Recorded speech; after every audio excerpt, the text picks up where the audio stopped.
Get Netflix on any smart TV in minutes. Here's how to install Netflix on almost any smart TV step by step. So first we have to open up our TV's apps or app store section.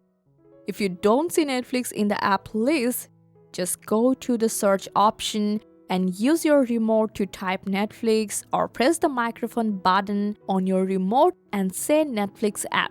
So when Netflix appears in the search result, select it and choose install or download.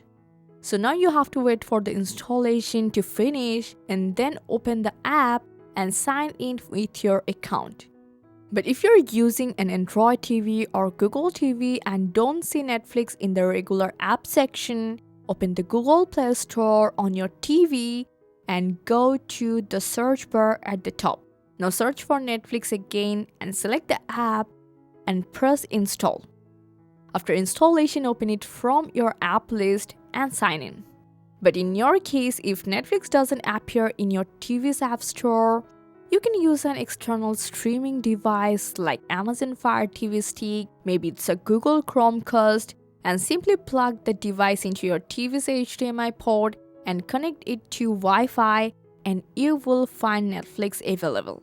However, in some cases, especially due to regional restrictions, older TV models or certain LG smart TVs, you might not find Netflix in the App Store at all. If Netflix isn't available in your region or doesn't appear, no matter what you try, don't worry, we have created a dedicated step-by-step video showing exactly how to install and access Netflix even when it's not officially available in your TV's app store. So I hope this guide helped you a lot. Make a like and subscribe for more Netflix tips and tricks. Thanks for watching.